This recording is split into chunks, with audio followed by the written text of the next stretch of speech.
All right, tonight we've got with us Dr. Katherine Horton. She's a particle physicist and founder of the site that I'm on right now, which is stop007.org. And she became targeted by intelligence agencies back in 2011. I think it's been going on ever since she attended a high court case in London. So it's quite interesting. The website is full of all kinds of information. We could get a little deep here. It's pretty hard to believe some of the stuff, but we thought we'd give Katherine a voice here on the podcast. So welcome to the show, Katherine. Hello, and nice to meet you too. Thanks for coming on. Well, it is a pleasure. It is a pleasure. And as you said, I mean, a lot of the things that I talk about are at first hard to believe, but I'll really do my best to actually show your audience that it's actually not that hard to believe, but it's in fact what you would expect. Wow. Given our current affairs. Yeah, that's the thing. I mean, especially with our political climate right now and all the wiki-leaks and all this stuff that is just out front for everybody to see.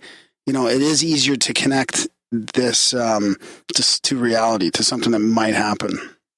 Absolutely. And actually, a lot of the things that I talk about have been revealed by the WikiLeaks Vault 7.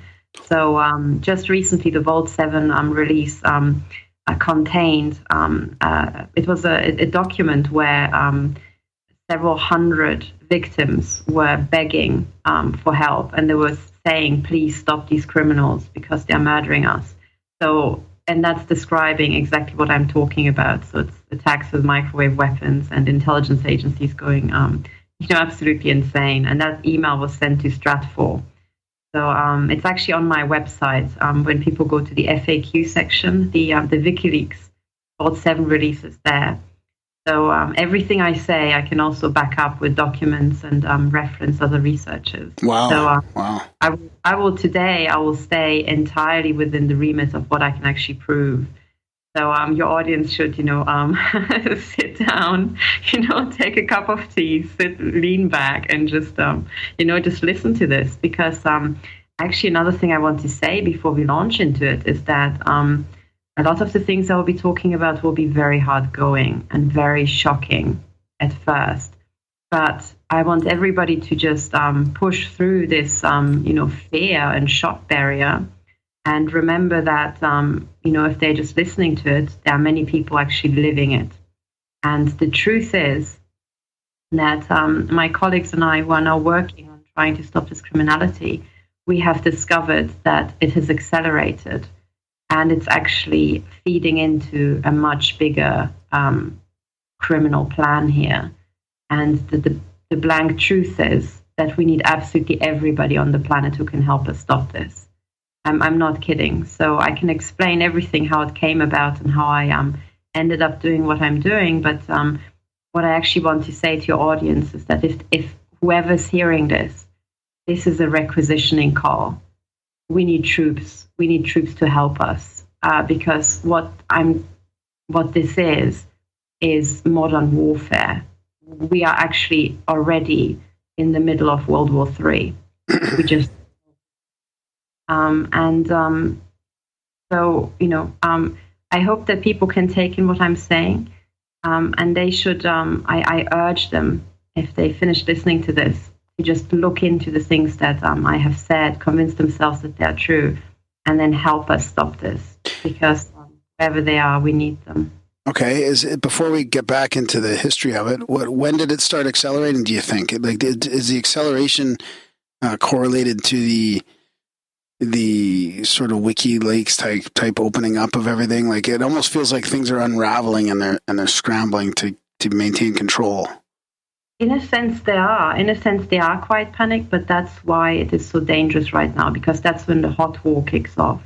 It has accelerated, as far as I can tell, based on what I have seen. It has accelerated in a step function with the start of the war on terror, which I actually call the war of terror. It was then when the intelligence agency budgets exploded in an unprecedented manner. And to give you an idea, MI5 in the UK, their budget doubled after 2003. Now, this is unprecedented. What it means in real terms is that today we've got MI5 as it was before, and we've got a second black MI5, the same size. Wow. So And, there's a Guardian article. So if people Google, I think it's Guardian or The Independent. So MI5 and then budget doubling, and the headcount tripled. So in terms of personnel, we actually have one MI5 and two black MI5s. But then their operations quintupled, so it went up by a factor of 5. So in terms of what nonsense these people are doing, we've got the old MI5 and 4 more MI5s. So that's to give you a scale of the problem, Now, because most of our listeners are here in North America, I mean, we have them all over the world, but can you just for people... the UK posse? Yeah, we've got the UK posse out there. MI5 is similar to the American, is it the FBI? And then the MI6 is like CIA, or?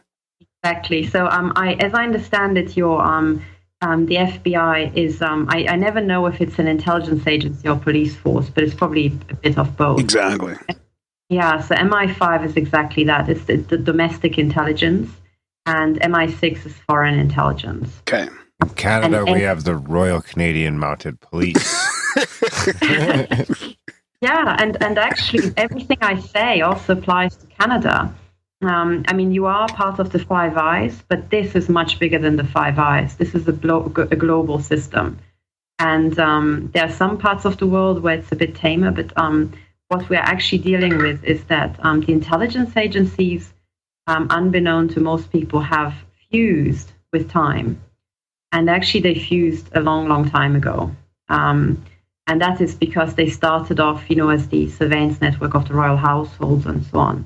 And then royal households would, want to keep an eye on their people, and would be sometimes family relations, So the families of France and the UK used to be, actually related.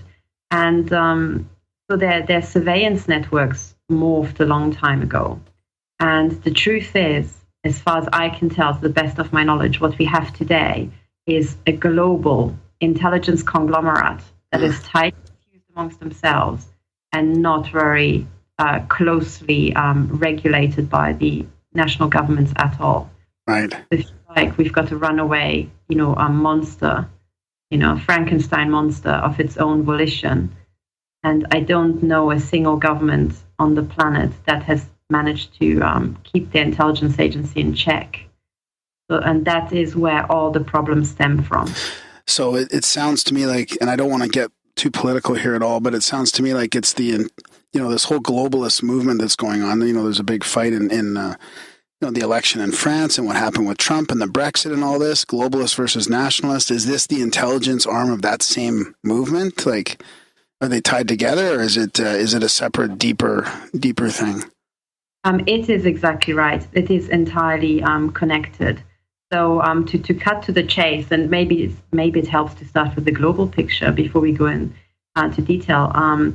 So what we have on our planet today is, in actual fact, is not what we all assumed we have. So, for example, if we start with the banks, the central banks, it turns out that, first of all, private, and second of all, they are all one organization that is headquartered in Switzerland, which is the Bank of International Settlement, the BIS. And that is considered the central bank of central banks. What it actually is, it's in finance, it's referred to as the one bank. So in finance, it's already well known that the big private global banks and the central banks are also the one and the same entity. Okay, so in finance, everybody already talks about the one bank. So that is the global one bank. Now, what I want to put to your listeners is that in the intelligence community, we have exactly the same. I call it the one agency. So forget about Five Eyes. We're so past Five Eyes. It is a global, a global eye by now. And it stands to reason that the one agency is owned by the one bank. And why is that? It's because anybody who can buy an intelligence agency becomes incredibly powerful because they can do whatever they like. They can snoop on governments and so on. So the people who are printing our money, sooner or later, they will want to buy the intelligence agencies. And I think they did a long, long time ago. And if you like, what the Third World War is, in actual, I mean, they will tell us everything else. They will tell us, oh, it's us against the Islamists. Oh, it's us against the Russians or the Chinese. Nonsense. World War III is actually us against the one bank. That's it. If you know that, everything else in current affairs will make sense. And everything I'll say will make sense. But because the one bank has bought the one agency, so if you like, your CIA is just the local branch, and MI6 are just the local branch of the one agency. And there are already people who looked into it in greater detail, and they say, the one agency is also headquartered in Switzerland. So is this like a since they killed Kennedy thing? Because, I mean, I've been entertaining the idea that that's kind of like when the CIA sort of took control of the American government, and they've kind of been running the show ever since until, recently, maybe or maybe not, this is a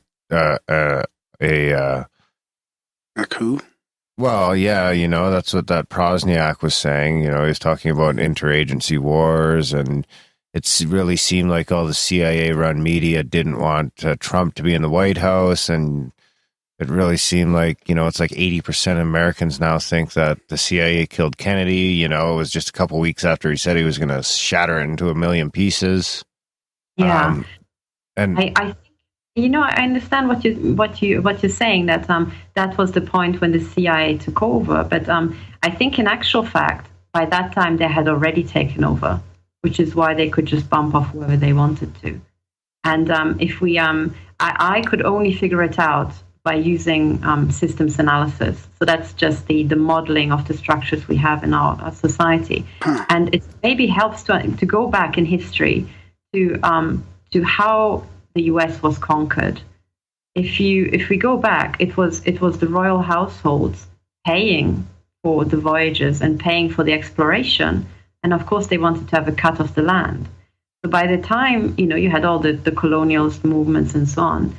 And of course, they arrived with their surveillance networks. You would never you would want to know what's going on there, right? Because there was so much money to be made. So I would say the US was already controlled by the European intelligence agencies back in the 15th century.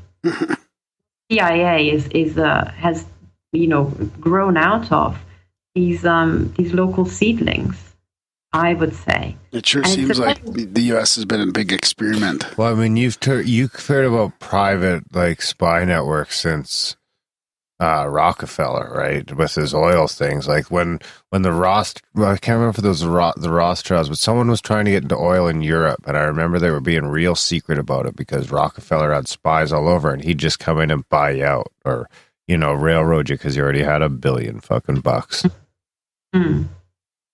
Yes, I think this. But even so, even that I would say is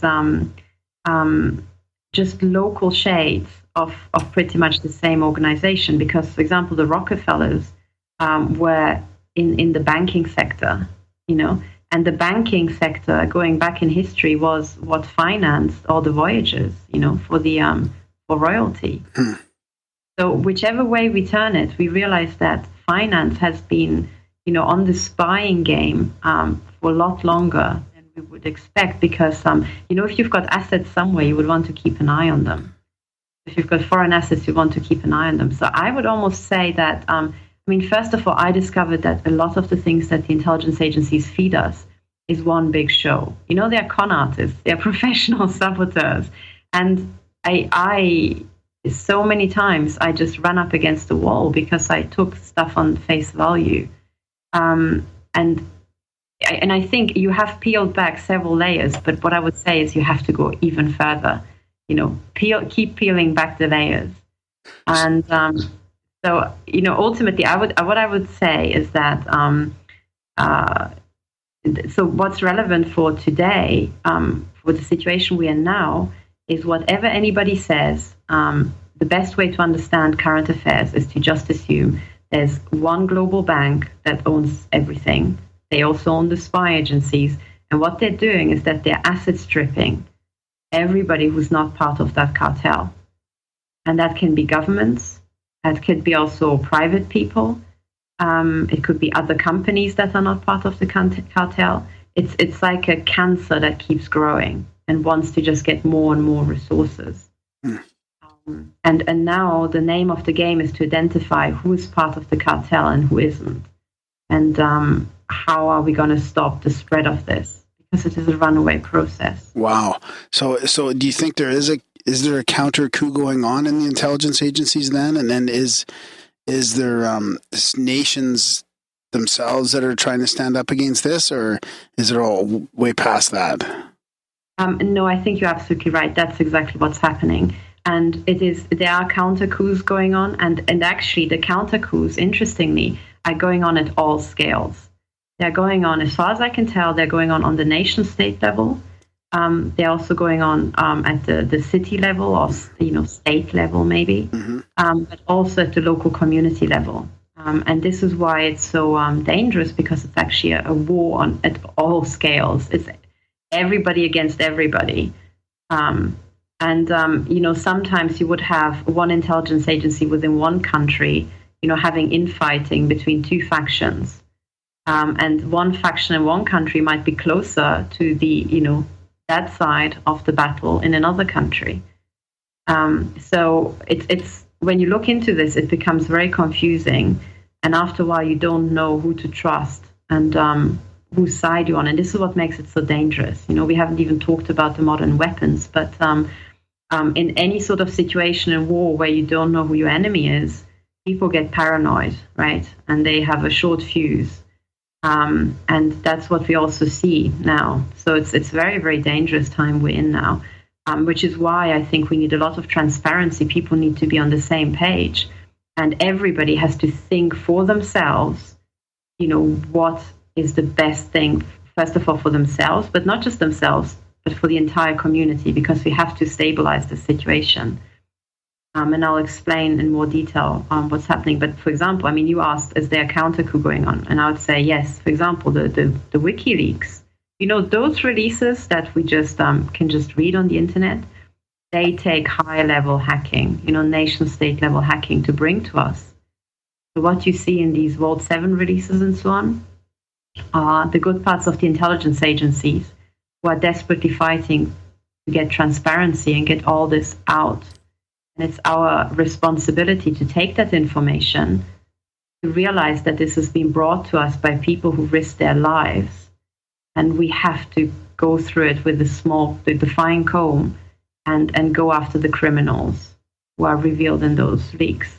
And it is our task. That's where we come into the battle. We have to crowdfund court cases, and we have to lock the criminals up, and we have to remove them from our system, because what we're dealing with it's called deep capture.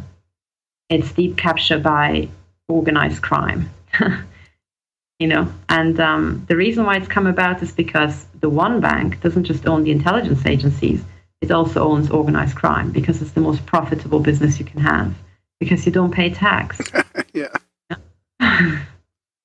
So that's it. That's the big picture, So we're fighting the one bank, we're fighting the one agency, and we're fighting organized crime. And it turns out they're all one and the same entity. Go figure. Yeah, that's a good big picture view. I like that. Darren, we got to talk more about WikiLeaks on this show. I think we got to sort of. I feel like we have a voice here. How many of those Vault 7s have come out now? Oh gosh, I think it's gigabytes and gigabytes. I lost track because the last couple of weeks I was literally fighting for my life. But there's a lot of information there. And you know what? People always complain about how the media is totally bought, the mainstream media. And what I would say to people is just become your own media platform, Just be a single investigative journalist. And I think what we have to learn as humanity is, instead of just paying a big corporation and big outfit, by having a monthly subscription to a newspaper, what we should do is have monthly subscriptions to individuals whom we trust, whose work we really like. Like the Grimerica show. Yeah, absolutely. Because, what I'm saying and what I hope I will get around to saying is a bombshell. It's it's not going to be talked about in mainstream media at all. And yet it is the single biggest issue for US, Canada, and any other European nation's national security. Well, what's funny is it's already like there's a total, a few years ago, WikiLeaks was the big thing, and now it's like they go against the CIA and it's like instant nothing, like crickets, nothing. Yeah. Exactly. And more people are following independent media. I mean, the media, the news media that I pay attention to. Between Alex Jones and Joe Rogan, they're like 50 times anything mainstream's doing. Yeah. And at least there's a lot of listener-funded media as well, which is sort of what we end up gravitating to is media that's funded by the listeners of the show themselves. So there's no worry about propaganda through advertising or censorship or anything like that. Exactly, and it's all those listeners who are already investing in you. What they're doing is they are building the future for their children. That's what they're actually doing. And one of the things I'm always trying to get across to people is that don't get upset that you only asked to vote every 4 or 5 years, because you don't realize, but you are voting every day with your money. Every time you go and buy something, it's like a vote, So your money is worth much more than the vote once every 4 years. So think carefully what you vote for with your money. Are you going to put it into mainstream media? Or are you going to get an even bigger flat screen TV? Are you going to take the difference between the medium size and the really big flat screen TV and invest that into media platforms? Or maybe individuals who are fighting court cases that are pivotal, And I think what we will see the coming couple of years is a total rethinking and a total re-education of ourselves, away from our previous existence, which was pretty much living in autopilot. We go to work and then, we get married, raise children and so on. And someone else should take care of our pension fund. Someone else should take care of, running our politics and the local water company. And that has gotten us into the biggest misery ever because we were taken over by criminals. So now we have to do work to recapture our organizations from the criminals. And once and for all, we all have to put back personal responsibility and personal liability and personal attention to all these matters. That's a great point. I mean, it might even just be buying local instead of, all this corporate prefabricated store-bought stuff, just buy local at the farmer's market more or something like that. Exactly, yes. And also, put your money into the people who you know and trust and the people who you want to support. Yeah. And then you made a good point about the court cases. Like maybe that's going to be the newest trend in crowdfunding is like people that are, they have a couple extra bucks, they can put it towards court cases against some of these things that you would never traditionally see even in court. Absolutely, and that is pivotal. I think the UK has something called crowd justice. Maybe you have it in the Americas too, but I know about crowd justice. That's one platform. But other people are just raising money through GoFundMe and so on. But I have to say, if we want to change our world, we actually can in just a few years. We also have to, and I'll get into why. But the best way to do that is counterintuitive because people think, oh, the court cases or the courts are all captured and corrupt and so on. Yes, they are partially corrupt, but not all of them. But the truth is, the courts are the only institution we have where we can stop large companies or an arm of a government from doing horrific stuff. It's only through the courts. And, the big corporations have figured it out, which is why they, you have to look at where they invest lots and lots of money. They invested, of course, into marketing, fair enough, but then also into lobbying and then court cases. If you go to the commercial courts, the amount of money these people throw at their lawyers is astronomical because they figured out, even for big corporations, the courts are the pivot point. Yeah. Yeah, interesting. So do you want to get into the bombshell or should we get back to anything like that correlates all that? All right, everybody. So hold tightly. I can explain who I am and how I got here. So I am originally a high energy physicist. I'm a particle physicist. I worked for years at the University of Oxford in the UK, and I worked at CERN. I also worked at another accelerator lab for years called DAISY. That's the German electron synchrotron. And that's what I did for years and years. And then when the financial crisis hit, I just thought, well, I want to do something that's more relevant to everyday work, because there are all these conspiracy theories out about CERN, the high energy experiments, but I can dispel them in 2 sentences. And that's just simply saying that, the collisions that we're producing and the energies that we are doing, that is nothing compared to the interactions you have in cosmic radiations. The high energies produced by stars and galaxies and black holes, and those energies and those particles are colliding in outer space. So don't be afraid about CERN opening a black hole, because if it could, then, it would have just happened next to planet Earth in the cosmic radiation, but it hasn't. So, the energies we produce are high, but not that high. However, CERN already has produced a black hole, and it is going to devour everything, but that's in the pension fund, And this is actually key, because... Sorry? I was just laughing. Sorry, I thought you were about to interject. And actually this remark goes to the heart of everything, because when I'm launching into the next topic, which is all about the intelligence agencies and their crimes, the recurring theme is that they will try to obscure truth by throwing nonsense at you. And they will. The more they want to obscure something, the more spectacular the nonsense will be that they produce. And you have to cut that out. You have to go back to the really mundane and the really boring stuff, because that is what's going to kill you. That is what criminals and psychopaths will get you with. It's the boring stuff that you don't pay attention to. They'll make lots of noise here, and it will be all woo, over here, razzle dazzle.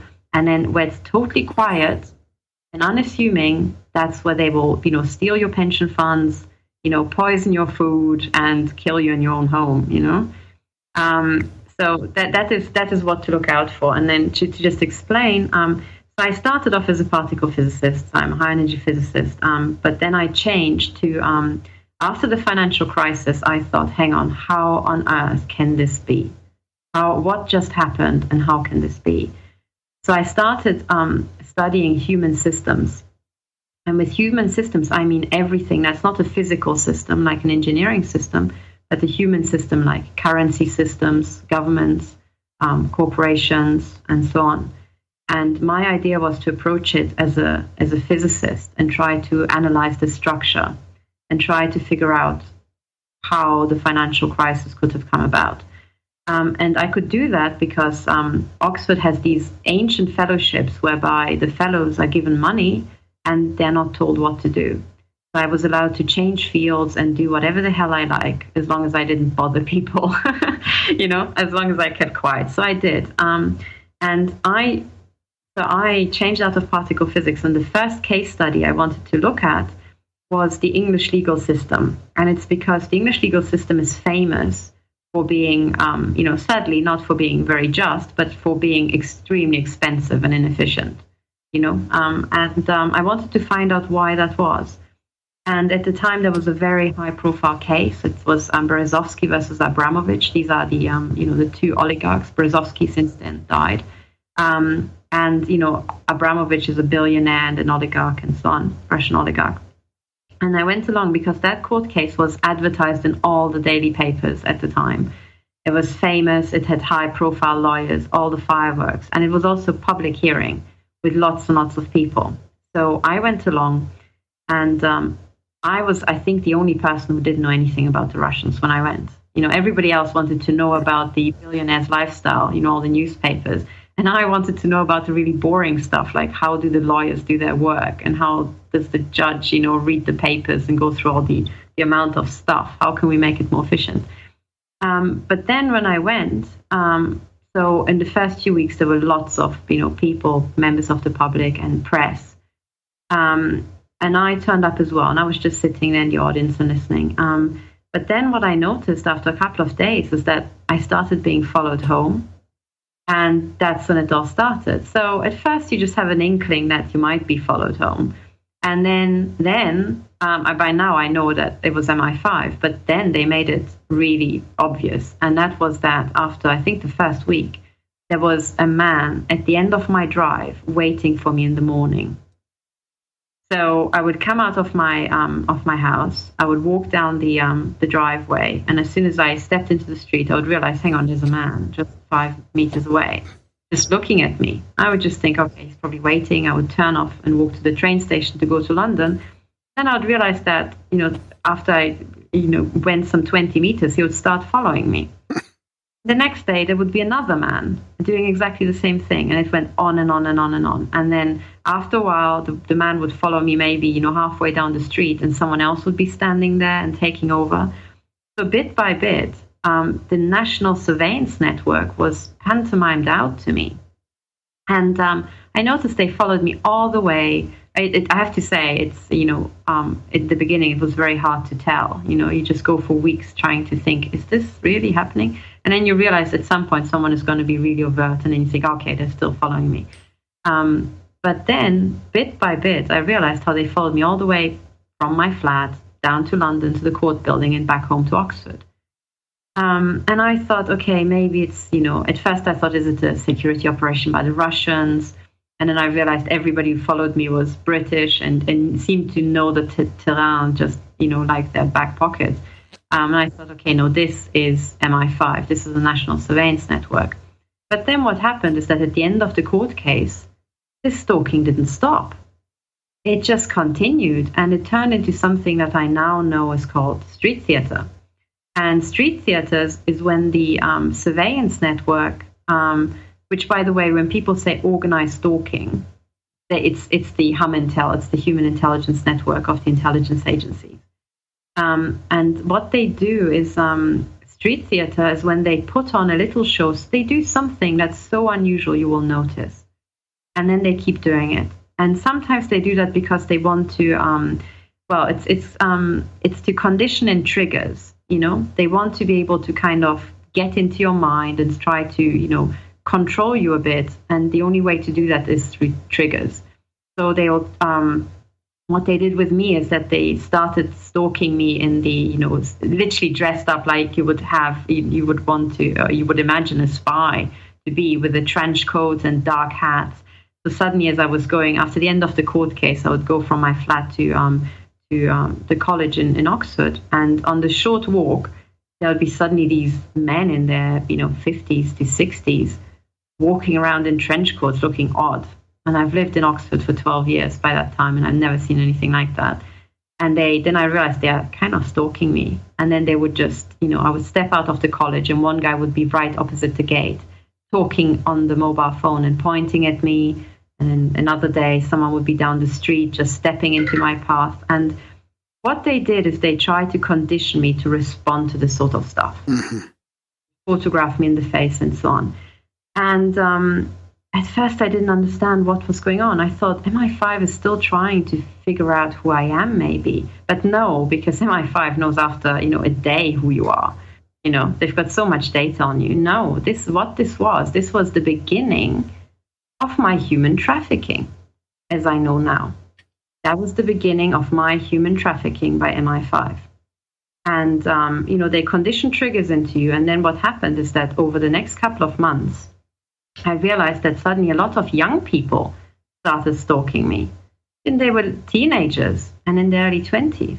And they would put on street theater, and after a while I would realize, there's an older guy just watching them. And what they did is they used me because I'm totally harmless. There's absolutely nothing about me. I'm not a criminal. And they used me to train up their little trainee spies. I was a prop. And they just kept going. And after a couple of months, everything happened. These young people stole my access card. Another time, there was even a break-in into my home. So, they trained these young spies how to break into people's homes and so on. And they came in and they rearranged my shoe cupboard. And, I just, put on my shoes, went to college. And by the time I went back, I opened the shoe cupboard and I wanted to put the shoes back. And the slot where they would fit in, because I had so little space, was just blocked. And then I realized, hang on, the entire shoe cupboard has been rearranged. And of course, you can't go to the police and say, officer, someone came into my home and rearranged my shoe cupboard, because they would just laugh you out of the station. And that's exactly what the point is. They want to be able to do that and get away with it. What I didn't know at the time is that the training up of young spies, and this is how we're tying it in with when I said that the budget of British domestic intelligence doubled after 2003. So when an organization gets twice as much money, they have to use it up to get it the next year. Yeah. And it's like classic, right? So what they had to do is recruit whoever they can find in the country quickly. So these people would be the unemployed, or young people, or people from universities, and so on. But mostly young people. So what they did is that they had all these young people and they had to train them. And the entire organized stalking, the explosion in organized stalking, entirely coincides with the budgets of the intelligence agencies ballooning. But now the problem is that organized stalking, sadly, is not the only thing that the intelligence agencies do. Because the intelligence agencies are also connected, because you've got military intelligence and so on, they're also connected to the military and to the arms dealers, so the weapons industry. And by the way, they're also connected to the pharma industry. And what they started doing with me is try modern weapons out on me. But that happened, I only noticed, they might have started a lot earlier, but that happened after a couple of years of stalking. And I cannot explain to you how terrible it is when you are, at the mercy of the intelligence agencies, because they're ruthless. They've never been regulated ever in their entire history. So they are used to do whatever they want to and get away with it. It's like, how the Inland Revenue can really screw up sometimes, and then you've got a hard time getting your right. But at the end of the day, they are public, institution, and still with them it can be hard. Or, take AT&T, can be a nightmare. But imagine AT&T with national security attached. So the Inland Revenue, where they can do whatever they want, and not once in their history has anybody actually taken them to task. So it sounds like that could be used as a training, that this budget increase and all you and many other victims are just being used as pawns for training. But was there a reason why they picked you? Like, why would they? Was there something about that court case, or was it more of a coincidence, do you think? Or every victim goes through the cycle of why me, and at first I thought, it must be because of the court case, but then again, they can check my credentials and there's absolutely nothing. I'm not a spy. I never worked for an intelligence agency. That's pretty obvious from what I did. I worked for Oxford for 12 years. They know everything. I was even an undergraduate there.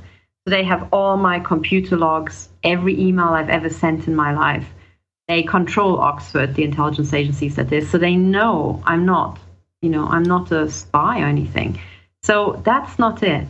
And at first, I went through this analysis cycle of, after a while I discovered that there are lots of other victims. And at first, when you do the analysis, I found that you think, every person must have a reason. And people say, I am. Yes, it's true. Some people have said somebody famous or somebody rich and they have got connections to the intelligence agencies and they blacklist you. That happens. But a lot of people are just chosen randomly. I think in my case, it might have also been, sexualized stalking, because there was a lot of that, and I think when you are a young woman, then you're also, used, and these people actually look forward to stalking you because they get the extra perving kick out of it. It's so much better than stalking some, hairy, sweaty drug dealer. all day long. So their day job would be just to watch you in your own home, including in the shower, in the bathroom, everything, you know. And that's what they do. So there's a lot of sex trafficking going on. But overall, I went through this cycle of thinking, oh, it must be the court case, then realizing, no, it's not. It's much more likely that's actually, sexualized stalking. And once you're on the blacklist, there's no way to get off. And then I analyzed some more. And when you go through the full cycle, you realize, hang on, no, there is a pattern. There is a pattern how these people are picked. Because, I've now looked into this for over a year in detail. And I'm now working with people to try to stop this. And we have gone through a lot of victim, testimonies. And one of the things that I discovered is that the intelligence agencies pick people of highest integrity.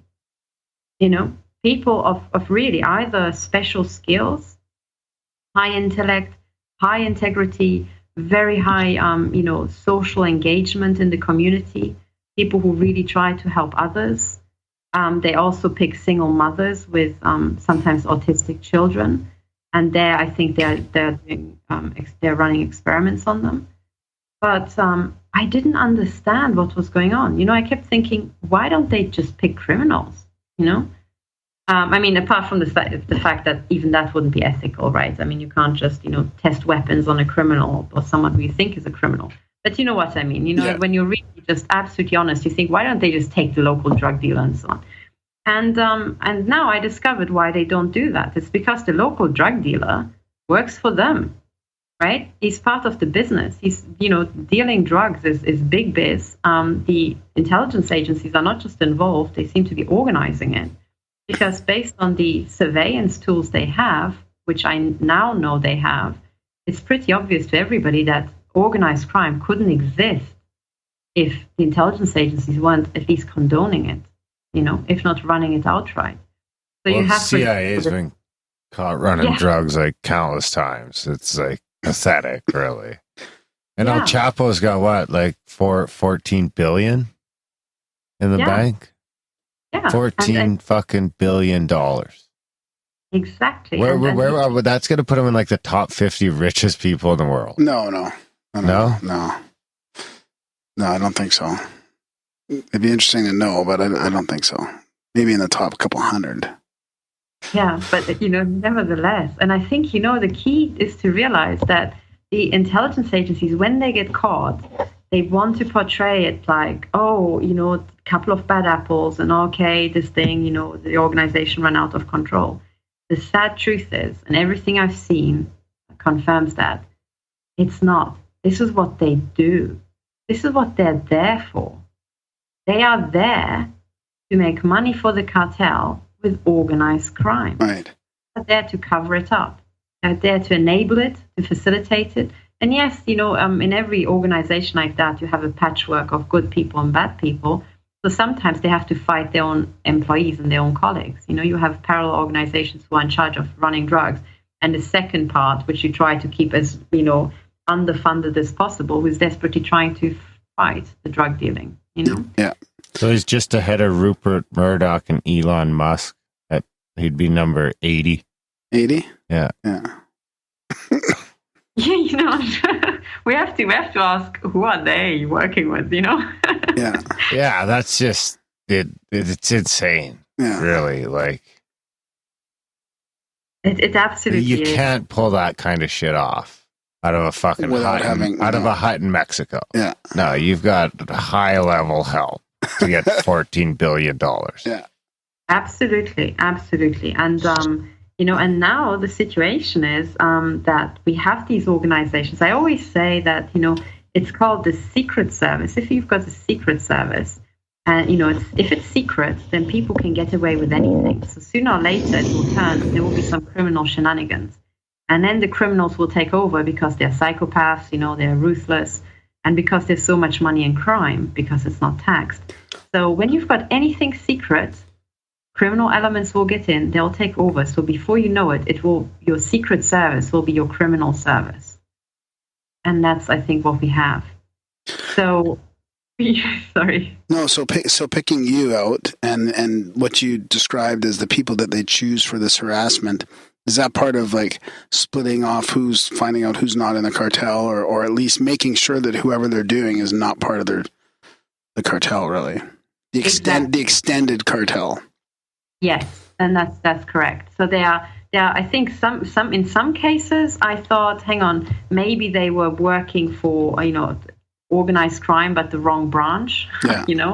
But there's a few cases like that, but by and large, the vast majority of the people on these blacklists are people of absolutely highest integrity who are not part of the cartel. That's right.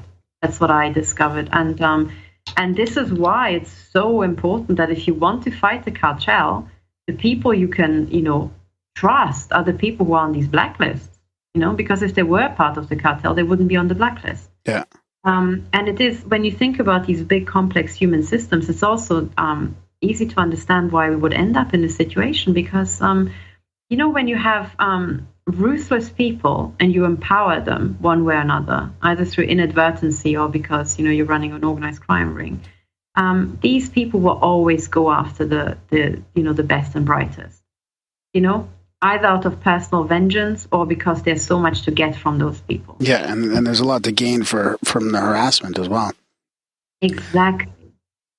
And that is another topic that my colleagues and I are just about to get into, which is how much money you can make with a person's death, And so to cut to the chase, I mean, there's... we discovered now that there are many, many different ways that the people on these blacklists are being used. I think it's fair to say that what these blacklists actually are is they are part of a business plan. They are not anti-terrorism devices. They're not. They're part of a business plan where at every scale people make a lot of money, and how they make money differs on different scales, but everybody makes a lot of money. So the way it works, I think, is if you take the organized gang stalking, which is the human intelligence network of the intelligence agencies, the stalkers themselves get paid a lot of money just to do the dumbest type of work. And because the intelligence agencies expanded so fast the last 15 years, they couldn't take hardworking people who had high-paying jobs because they had high-paying jobs, right? They were busy. So they took whoever was available, to just use up their budgets. And the people who were available were the people who were either lazy, stupid, or who were neither lazy nor stupid, but just happened to be unemployed. But they, in vast majority of the cases, they seem to have taken the absolute dregs of society. Is that why there's such a leak problem, do you think? A leak problem, you mean with the classified information leaking out? Yeah. No, I think the leaks we find are actually the good guys in the intelligence agencies desperately trying to wring in, information from the criminals' hands and getting them out there for us. I think that's it, because the low-level gang stalkers would not have access to this sort of information, and they're usually very corrupt people, don't really care that much, so they will keep their mouths shut. That's what I've observed. But when you are on these blacklists, you will be stalked everywhere by this frankly low life, and they are incredibly stupid, incredibly arrogant, and extremely corrupt, and they can be made to do anything whatsoever for $5, it seems. So that in itself is deadly. Let's get into some of the high-tech weaponry that they're using against you guys. So, exactly. Now, this is now we're going up on the scale of how they make money. So the high-tech weaponry is, in the first instance, part of it is still weapons testing. Yeah. Okay. So you people on the watch lists are used as guinea pigs for weapons testing. But the weapons themselves are, as we've now discovered, part of a global weapons system that is the most dangerous that humankind has ever built. So the weapons that they are now testing on us, when you're a victim, I was just stalked and harassed for a couple of years, but then in Germany, so also these surveillance lists are international, so your harassment follows you wherever you are in the world seamlessly, because the intelligence agencies are all one, interlinked. And I went to Germany, and I hoped that the harassment would stop. But instead, after a while, they started testing what's called electromagnetic weapons on me. So they can, with these electromagnetic weapons, they can do anything. Induce cancer silently so that you don't even notice, give you a heart attack, give you brain damage, make your muscles twitch, give you all sorts of weird symptoms. They can remote control your arm, and so on and so on. And the way it works, to explain the technology, is the most surprising and the most powerful aspect of this technology is that certain frequencies go through building materials almost like glass. Wow. So when you have mobile phone traffic, for example, so mobile phone frequencies, they go through brick and concrete as if it were milky glass. You know, if you point a laser point at milky glass, it still goes through, and you can still point at somebody on the other side. And when you now have, you know, a standard thickness wall, microwaves go through at 50%. So it means that if you double the intensity, it's like as if there weren't even a wall, you know. And so a lot of the mobile phone signals that we have are in the megahertz to gigahertz range. It turns out that those frequencies, but also other frequencies, have bioeffects, you know. And what that means is that if the energy of the electromagnetic wave is punched into your body, it can set off your nerves, so it can make your muscles twitch, you know, just like if you get electroshocked, your muscles twitch or cramp up. And it turns out you can also use an electromagnetic pulse and do that. But they can also cause pain. And as you know, microwaves can also cook tissue, right? They can heat it, they can charcoal it, they can make it boil, they can make, you know, your body pop just like the sausage would pop in the microwave. And so deadly aspect number one is that it goes through walls. So this means if you've got a microwave weapon, you can shoot at somebody inside their own home, right? Go figure. You don't even have to shoot through the window. You can go shoot through the wall. And then the second really scary thing about these things is that they are very easy and extremely cheap to manufacture. If you think about your microwave in the kitchen, I mean, mine was something like, you know, 20 euros, so $20. And if you strip away the cavity, you know, where you put your food in, and the metal cladding, which is just insulation to keep you safe, and you just take the little device that makes the microwaves, it fits into the palm of your hand. And that little device is producing so much energy that it can cook meat, it can charcoal it, or it can make, you know, meat pop. Now, that already tells you that for $20, you can buy a weapon with which you can kill somebody on the other side of a wall, because the microwave frequencies will go through brick. Okay, the only thing that blocks microwaves is metal. And if you look carefully on the glass front of your microwave, you will have a little mesh. And the meshing size is matched to the wavelength to keep the microwaves in. So you can still look through, because light, visible light, is a different frequency, but it will block the microwaves. But should you not have that mesh, it could literally kill you instantaneously if you turn on your microwave. Now, what people started doing is that they figured this out, and they put little emitters that are the size of the emitter in your microwave or even smaller, and they turned them into guns. And they're not much more expensive than your microwave. And you can shoot at people through the wall, and you can give them heart attacks, brain damage, cancer, everything. Do you consider this the type of electromagnetic weapon, or is this a separate thing altogether, the microwave and the electromagnetic ones? No, it's it's an electromagnetic weapon. So electromagnetic is the it's kind of the compound name, and it's all based on electromagnetic waves. And then microwaves are just one particular frequency. If you like, everything, radio waves, visible light, even X-rays and gamma rays, you know, from a distant galaxy, that's all electromagnetic waves. It's all light, if you like. The only thing that's different is the frequency.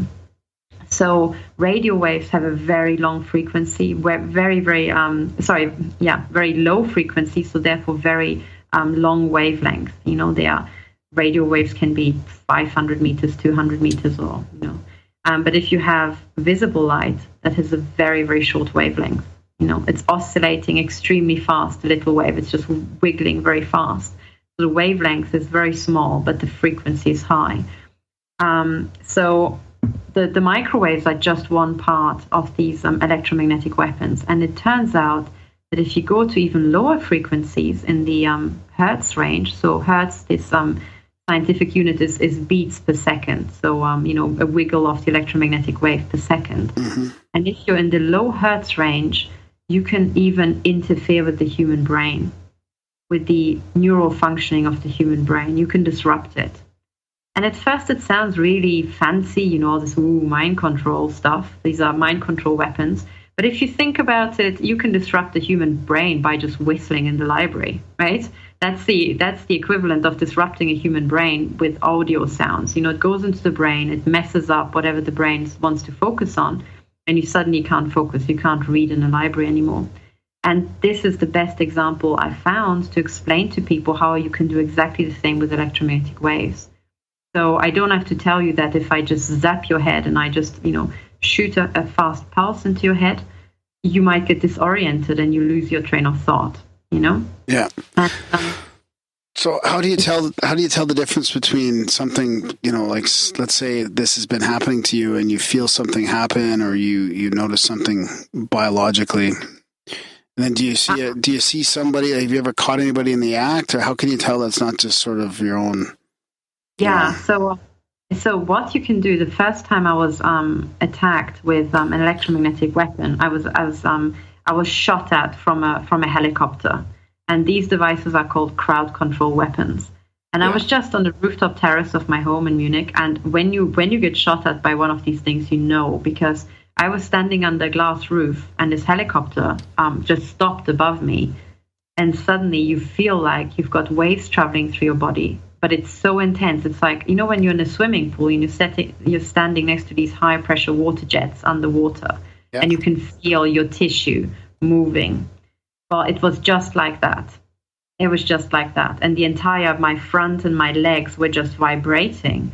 And I didn't know how and what, And I think that was either intimidation theater or an actual weapons test on me, But then, at the time, I thought, what just happened? And I thought, okay, never mind. They just did some nonsense again.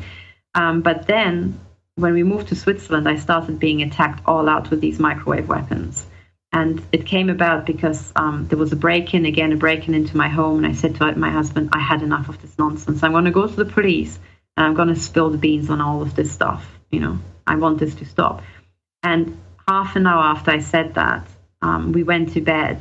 And in bed, I was assaulted all out with microwave weapons. And what happened is that I was just lying in bed and suddenly my foot started burning, but really like as if it were on an oven plate.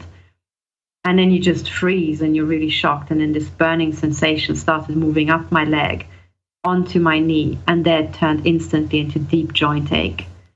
And this was so weird. I immediately put my hand on it. And then the pain transferred from my knee onto the knuckles and joints of my hand. I was just thinking, what on earth is this? And your skin is tingling or slightly burning, but you've got this intense joint ache. And then I put my other hand on my hand, and the pain transferred again. And then waving my hand around, I thought, hang on a second, there's something here in the room. It looks like a beam. It feels like a beam. And then they switched it off. So when you get attacked by these microwave weapons, you really know when the intensity is high enough, when they really want to disconcert you. So you would feel a burning sensation or joint aches. But if it's pulsed, you would feel suddenly muscle twitches and things like that, because somebody shoots a pulse into your muscles and they contract. And they've got, to be honest, so many different ways, because they can create any sensation that human beings have, because all our sensations are electromagnetic, so they just have to trigger the right nerves and so on. And that's it. And what happened to me is that once they started with that, it never stopped. I ended up on the all-out weapons testing program, which is a program that takes victims and just it's it's using them to ultimate attrition, essentially. Yeah. So what are some of the other kinds of weapons you were talking about? Oh, they are. So now this is the microwave weapons are the the low end. So it just gets ever fancier from there. So you can. What they also have is, I should also say, these radar surveillance devices with which you can just use radar to just do very high resolution surveillance inside homes. There's, I think Lawrence Livermore Lab is selling a device where they say you can just put it on the back of a pickup truck and make a floor plan of a multi-story building. What they don't say is that whilst you're making that floor plan, you will also see where the people are and what position they are sitting in whichever room, what they're doing. And you can use these devices to survey people into the greatest detail. But then what they can also do is, I think it's called pulse Doppler, pulse radar, and miscellaneous other things. And with that, you can vibrate people's bodies. There's also ultrasonic devices and vibrational devices where you can just, vibrate people inside their own home. And that's all fairly easy to understand in low tech. Where it gets really weird is the stuff that they are researching now, which is using electromagnetic weapons combined with nanotechnology to control human beings into the greatest detail. And that's when it gets really deadly, because what you can do is you can inject certain nanotechnology into a person, or just put it in their food and it ends up inside them. And you can have nanotechnology that adheres to different parts of their body. You can pick nanotechnology that adheres to an organ, or you can have nanotech that goes into the brain. And depending on what sort of nanotech you have, you can enhance the amount of energy that tissue will absorb from an electromagnetic wave. Okay, so I said earlier that microwaves go through walls. Well, microwaves also penetrate our bodies, And if you give somebody nanotech that maybe adheres to parts of their brain, and then you send a wave through it, you can do things like you just cook their brain. Someone standing next to them in the same beam will be fine because their brain will not absorb the same amount of energy. If you've got, for example, metal particles, then they will absorb this energy and heat the local tissue, things like that. So what we discovered is that by looking at, first of all, my own experience, and then looking at victim testimonies, is that intelligence agencies now seem to be busy trying to read out brains remotely. So this is your brain print, your electromagnetic activity inside your brain. And they can do that to a very, very high degree. I think using nanotech and certain types of microchips. And they can also read out the signal that you have during one particular activity and then send the same signal back at a later time. Oh, interesting. So they can mimic they can mimic your response to something? Exactly. And they can mimic. So if you just have a human being who just does something, your brain activity for motion and your brain activity for complex thought is very similar. You've got synapses firing. And you've got all these electromagnetic currents in your brain, and they create a field. And if you can read out that field, you can, if you're fairly sophisticated, you can try to recreate that type of field, or try to stimulate the part of the brain that was active at the time.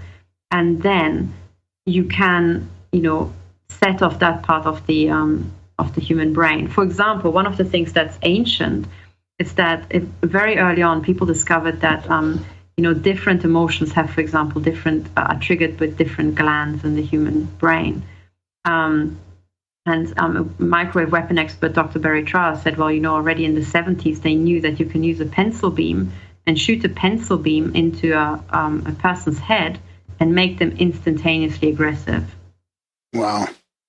And then if you think about it, we've got now modern pattern recognition technology. If you take your mobile phone and you want to take a picture of somebody, it automatically shows up with these little squares around people's faces, right? And if the people move around, the squares move with them. Now, that's just, crappy software that comes for free with your phone. When you're thinking about pattern recognition for military applications, then, a military pattern recognition software could pinpoint, I would say about a millimeter on your face, the same square millimeter on your face, regardless what you do. You could be jumping up and down, or running or cycling. So when you have this sort of pattern recognition and you combine it with a microwave emitter, creating a very fine pencil beam, what you can do is, if you follow this person around and keep this beam aimed at their head, is that you don't just make them aggressive, you can keep them aggressive. So let's say you want to, cause somebody to, become aggressive and start shooting up people. Well, you can do that remotely, and they wouldn't know about it, right? And the environment wouldn't know about it. So that's what we're dealing with. Well, if people are even having a hard time believing this high tech stuff, like I was looking into the labs. You mentioned Lawrence Livermore Labs, and there's about 8 or 10 of them in the States themselves that are huge, like very, very high tech. Thousands of scientists working for each one, all kinds of high tech programs, stuff you never really hear about, like Sandia Labs, Brookhaven. What's the other one? There's a couple more. Lawrence Livermore and thousands and thousands of scientists, most of it funded through the Department of Energy and other corporations. So they're pretty open on their website. I mean, I'm sure they have a lot of secret stuff as well, but I mean, just the stuff alone that you can just go browse on their website, you would think they have no problem making the type of stuff you're talking about. Yeah, and it's when you have to understand this really sophisticated stuff, it helps to break it down into simple elements you can understand. And what I just mentioned, this pencil beam thing, that's what Dr. Barry Charles says they already had in the 70s, nailed. So we're now over 40 years on. And what they have now is just amazing. And the arms industry went through the same acceleration that the software industry went through, how it, you have these synergies, and the developments just get faster and faster. And unfortunately, the weapons industry went through exactly the same thing. So the developments they had from the 1970s to the 1990s are just as fast as, what we would have maybe from 2013 to 2015, Yeah, wow. So, and that's it. So, yeah, but I always say, if you took somebody, right, say we go back to mid-1980s, okay, and you have somebody who comes forward and they say, well, I've got this little device that it fits into the palm of my hand, and I can just talk into it, and I can just send an image through this little thing to anybody in the world, right? And I can send, a picture of my private parts to my girlfriend, and there's this satellite system, and it's just, it just enables me to do that. Well, people in the 1980s would have thought, what nonsense, right? But the truth is that the military satellite system in the 1980s already did what our mobile phone systems do now, right? And we all know the example I've listed. It's so popular. It has its own verb. It's called sexting, right? So, and it's very popular with politicians. So you have the situation whereby it's true, there is this big satellite system entirely catering towards sending images or sending voice messages from one point of the planet to another. So now what I'm telling you is that there is a satellite system which runs in parallel and sometimes on the same devices as these things, where you can send brain prints from one part of the globe to another. So what the intelligence agency seem to have done is decode what we call internal speech. So when you're thinking something and you're thinking in full sentences, you have an internal dialogue. And it seems to be the case that they can read out that internal dialogue. So if someone points a beam at your head and then reads out this internal dialogue, they can send your internal dialogue across the globe, just like as if you'd left a text message, a voice message. Wow, that's crazy. It is, but it's not that crazy. And then when you have the system, you suddenly understand. One of the biggest things that people didn't understand for years was people claimed that they had voices in their head, and they claimed, there seems to be a group of people who's just talking to me nonstop, and they are responding to the things I am thinking. And people couldn't believe it. But actually, all it is reading out this internal dialogue, and then sending it to maybe a test lab somewhere around the globe where people just analyze this on a laptop. And then they either speak into a microphone or, don't even do that. They just think a certain text, and that's sent back to your brain.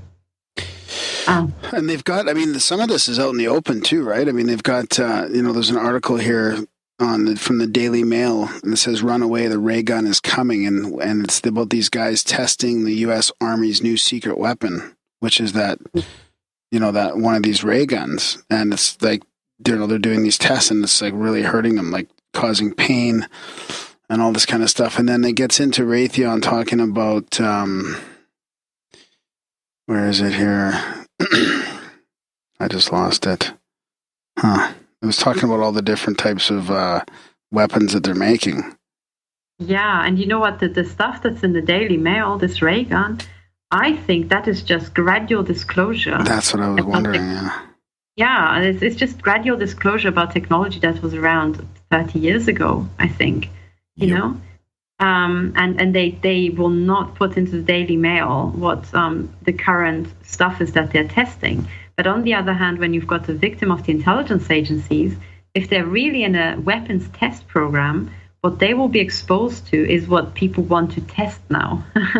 So when you talk to victims of the intelligence agencies, you have to mentally prepare yourself that you will be hearing about technology that you might not even know about yet, because that's what the intelligence agencies would be testing on them for the weapons industry. Yeah.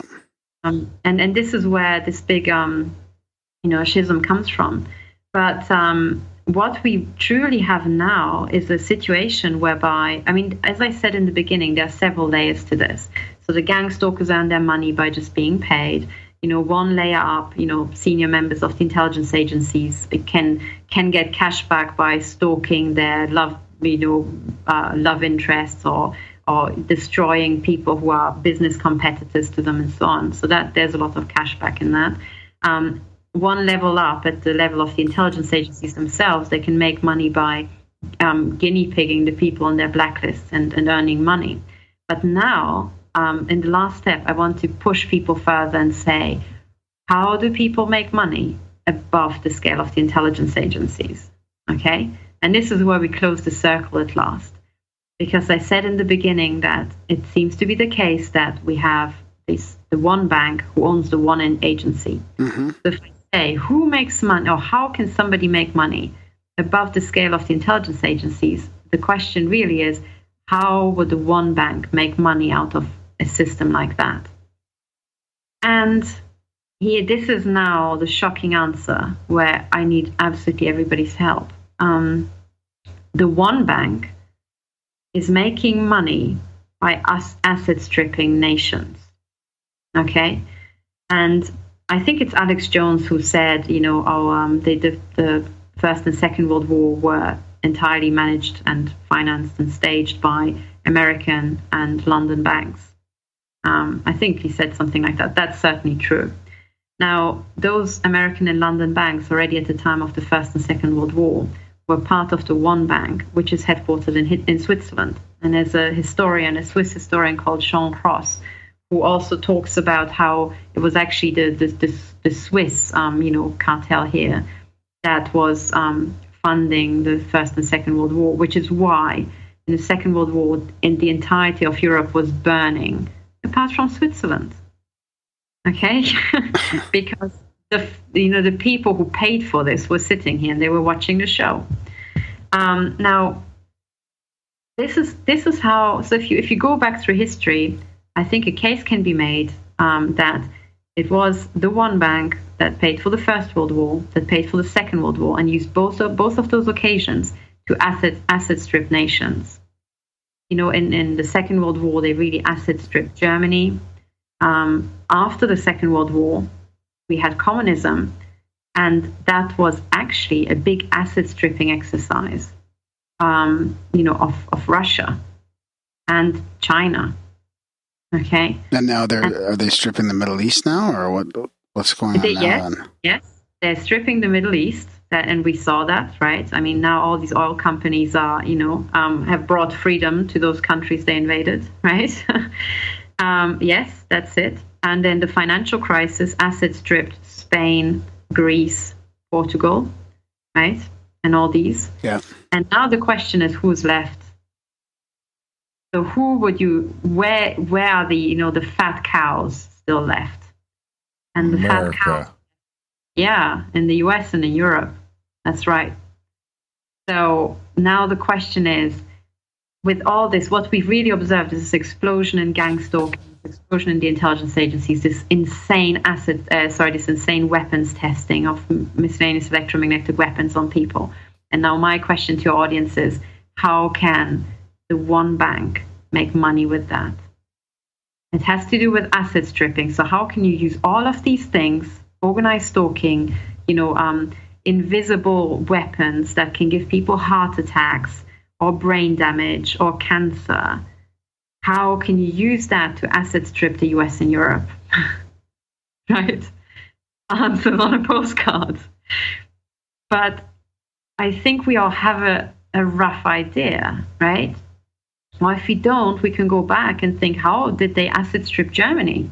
War. And how exactly. But it has to be a war on their territory, and even just a civil war. Yeah, a civil war or a proper war, exactly. And then you have all these reports about the FEMA camps and, is it Walmarts or miscellaneous weapons stashes just popping up across the country with so many, bullets that, there's more bullets than people, in the US. And then you think, oh, okay, right? And now this is not even it all. It turns out that everything I said about how you can, disrupt the human brain and so on can be done with microwaves. And as soon as you've got microwaves, you can also do it through the microwave towers. But right. Also you can have little microwave guns hidden in cars, that shoot at people as they're driving their car. And people have done that to me. I had now 3 assassination attempts, which I survived the last year. And all of them were being shot in the head whilst I'm driving my car with an electromagnetic gun. Now it turns out that the microwave towers, these gang stalkers, some of whom have electromagnetic guns and so on, are all part of one big global weapon system. It's a fully integrated weapon system. It's also fairly centrally controlled. Wow, right? Yeah. This is what we're dealing with. So we're dealing with a situation whereby you guys in the US and me in Europe, we are just before the hot part of World War III, where there will be a war on both our territories to asset strip our nations. Right? That's the truth. So this is what you're trying to get, you gaining support for what how can people help this cause then? So now, given that this is the situation, people can help by, so first of all, we have to stop this weapon system. That's number one, because this weapon system is used by the one bank, otherwise known as the banking cartel, to kill off politicians who they don't like, who would be standing in the way of World War III, kill off private people, who they don't like, and so on. And this is just before I say how we can help. This is where it all ties in with what I said earlier, because if you really want to launch a war somewhere, you also have to get rid of the people of high integrity, because they would be highly regarded in their community. People would listen to them in hours of need, and that would be actually very powerful, especially with social media. So what we're seeing is actually, it's in the Second World War, it was called an Intelligenzaktion. That was when the Gestapo, the Germans, marched into Poland, but before doing so, they identified who the bright people, who the intelligent people were, the intelligentsia, and who were the people of highest integrity and high patriotism in Poland. And they identified them beforehand. And when they moved in, they lined them up in the street and shot them in the head.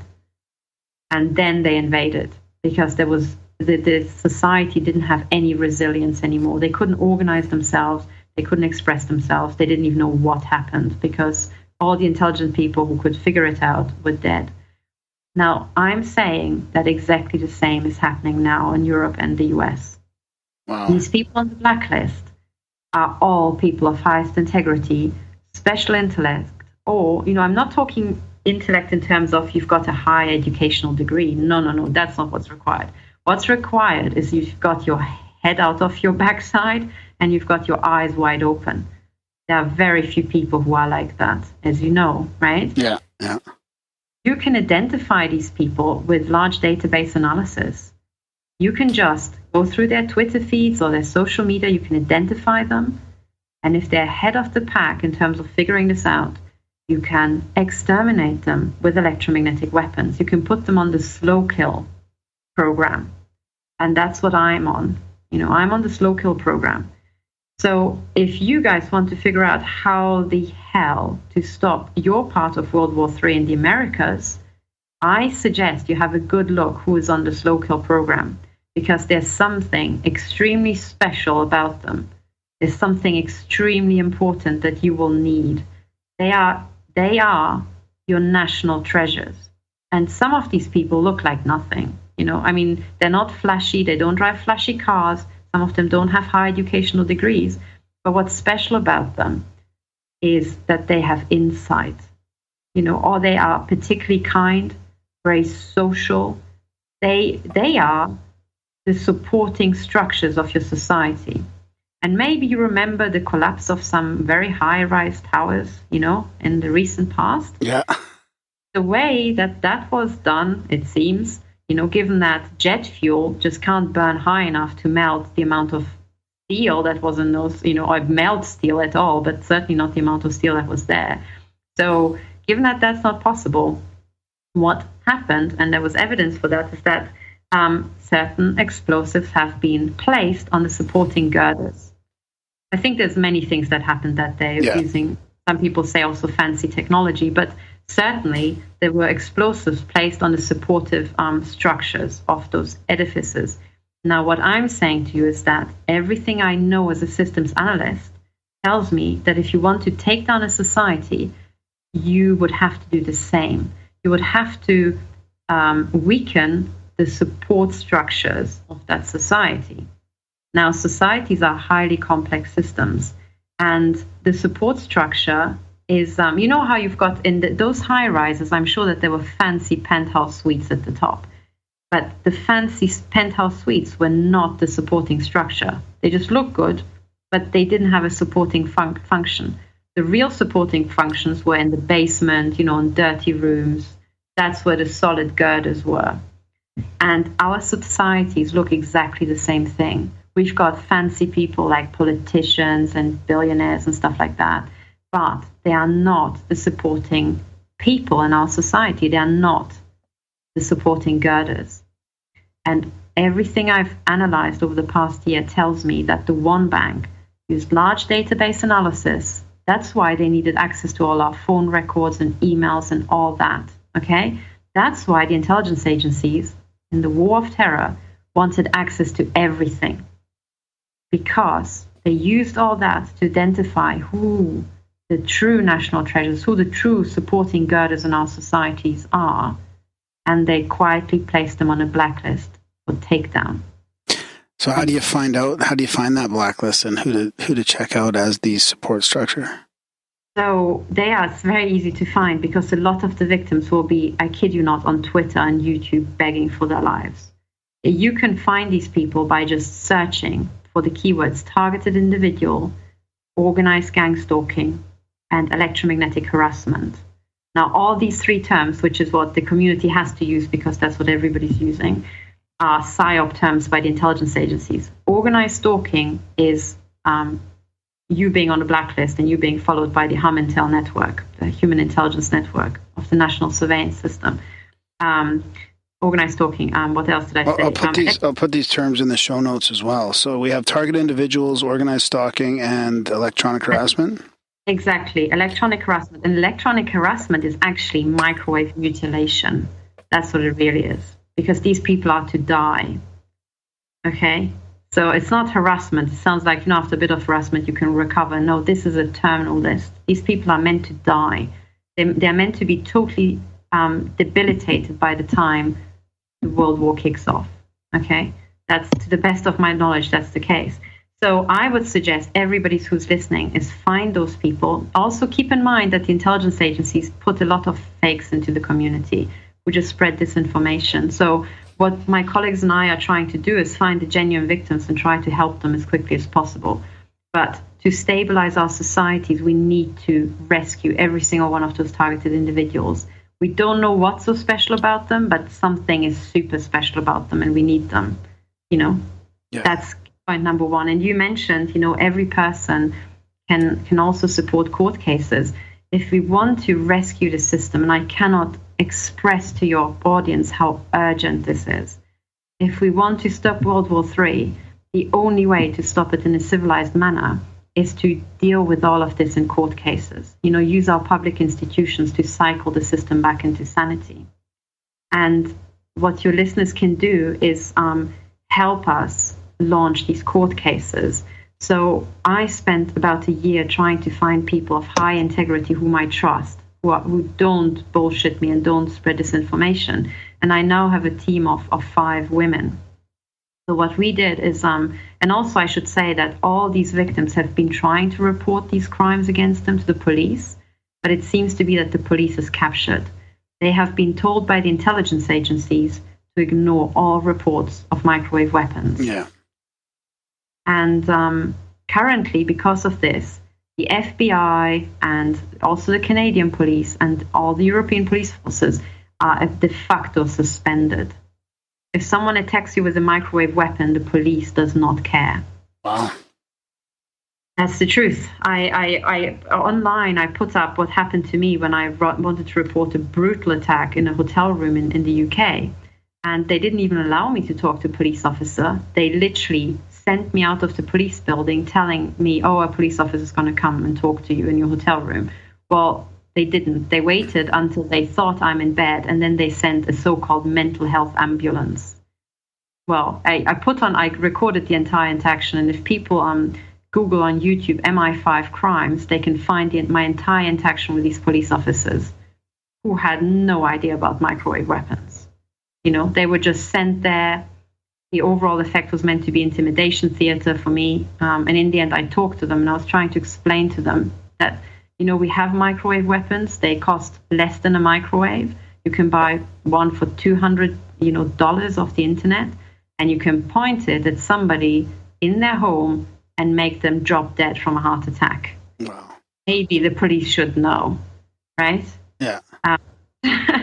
And you can see for yourself the faces of these police officers, when I tell them that stuff. So back to so you got the team of 5 women, and you're exactly. So the team of 5 women, we've joined because the police are suspended. We created a joint investigation team. So that is a criminal, investigation team, Europe and US. And we are trying to put together information for the police, try to help victims and try to cycle the system. But all of these 5 women are also on the blacklist. And one of the women who's on the blacklist is Karen Melton Stewart, who's an NSA whistleblower. She is more important than Snowden. That's why she's on the blacklist. She is the most important whistleblower because when you listen to her story, you realize that it touches on the deep capture in the NSA. She stumbled across the criminals who were in the process of capturing the NSA, the last bit of capture that had to be done, to use the NSA entirely for the one bank's purposes, And so she is, hold on a second, just a moment.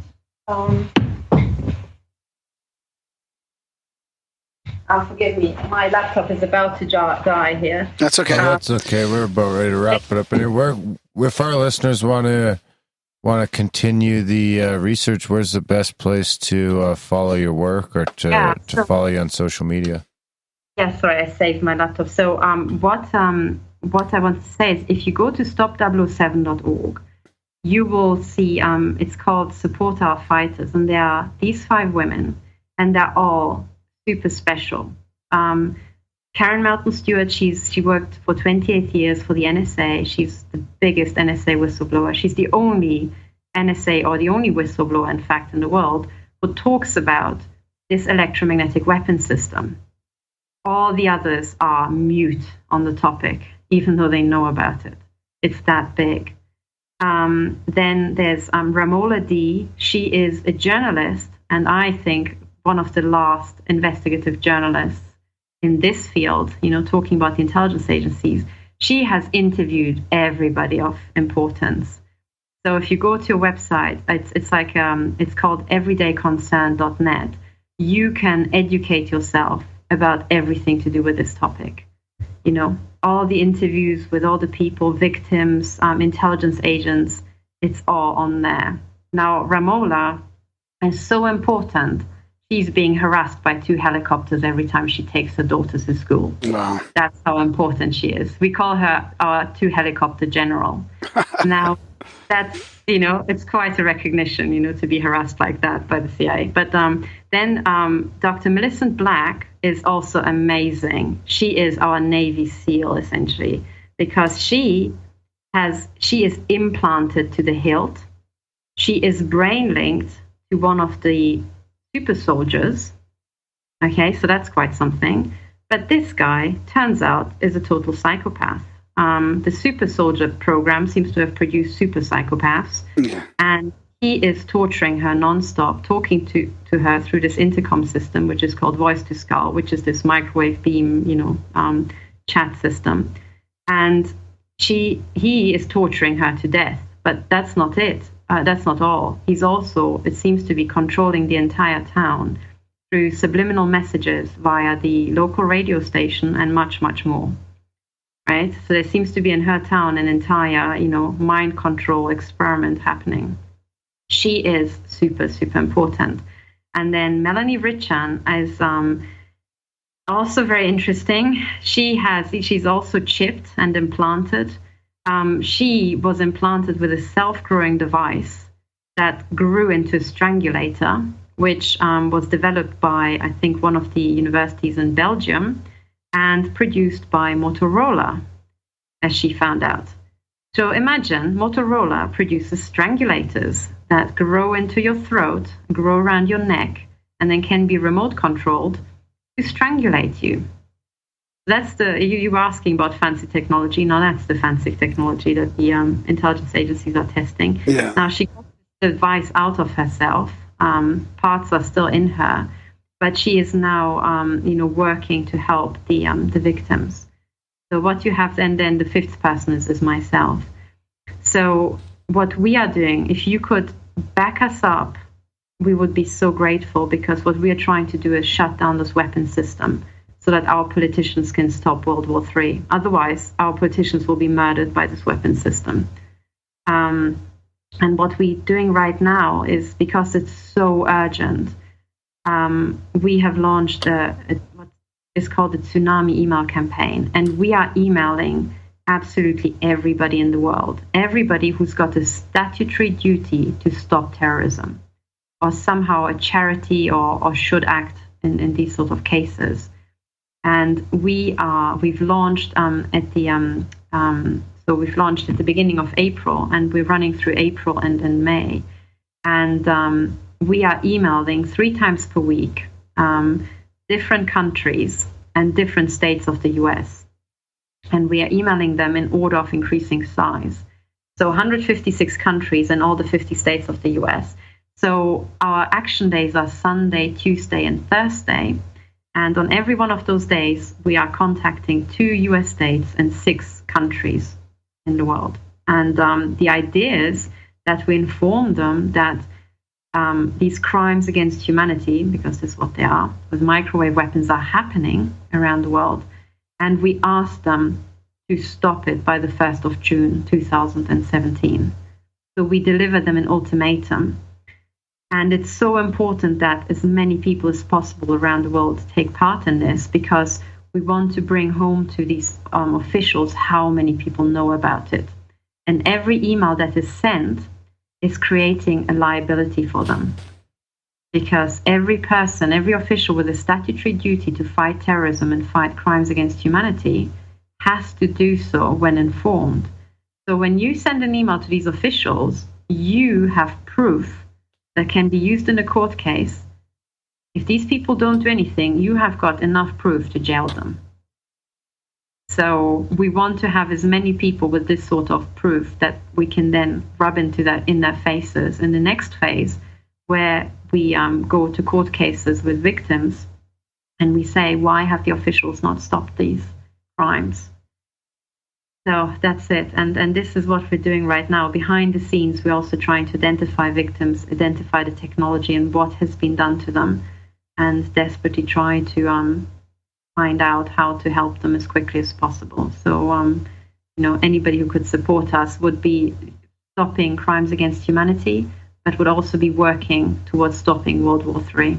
Those are some good ideas. Yeah, good. Absolutely. Yeah. Big thanks for coming on the show. Of course, listeners, head over to stop007.org and check out all the stuff over there for how you can help along the way. Thanks again for coming on the show, Katherine. Thank you very, very much for giving the opportunity to talk to you. I really appreciate it. And thank you very much to your listeners as well, that they were so patient and listened all the way to the end. Thank you. Yeah, you did a great job. It was fun, and we'll be in touch.